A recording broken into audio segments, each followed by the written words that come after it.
Beberapa hari yang lalu, demokrasi Indonesia dalam keadaan darurat. Undang-undang diubah demi kepentingan segelintir pihak. Seluruh elemen masyarakat seperti buruh, aktivis, mahasiswa, hingga selebriti pun bersatu memperjuangkan demokrasi. Yuk kita bahas di Memantau.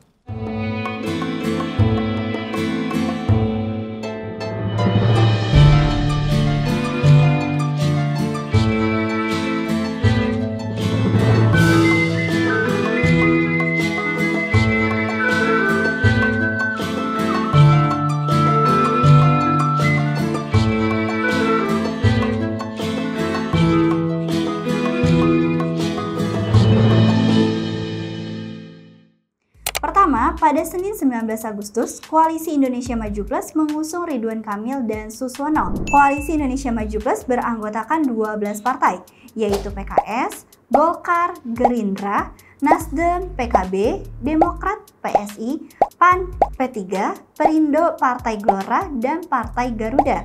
PKS, PKB, dan Nasdem kayaknya udah nggak kuat ya jadi oposisi. Dan yang kedua, pada Senin malam, Dharma Pongrekun dan Purwardana telah ditetapkan oleh KPU DKI Jakarta bahwa mereka sudah memenuhi syarat untuk maju pada Pilkada Jakarta 2024.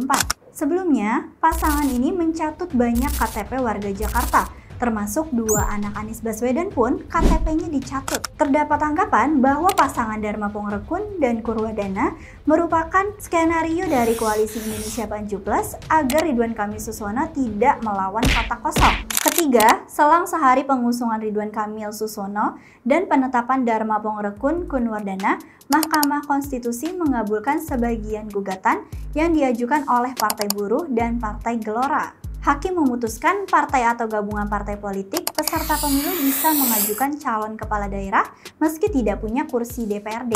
PDIP sebagai satu-satunya partai di luar koalisi sempat bahagia setelah putusan MK tersebut dibacakan.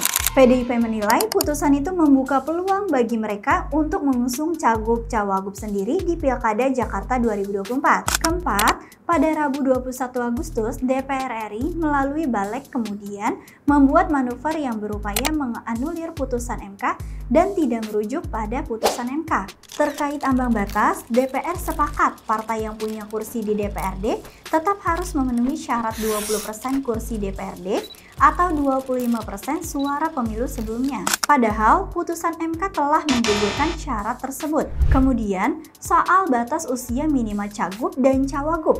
Balek memilih mengadopsi putusan Mahkamah Agung dibandingkan Mahkamah Konstitusi.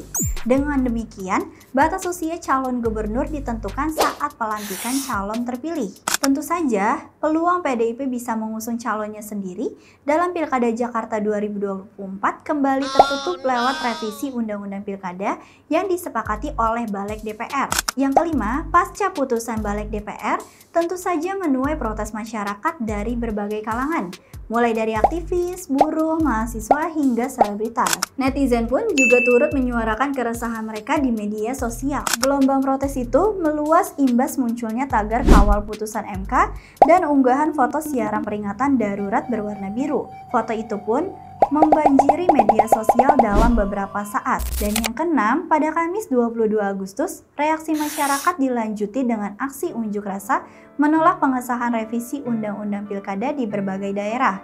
Di aksi itu berpusat di gedung DPR RI dan gedung MK.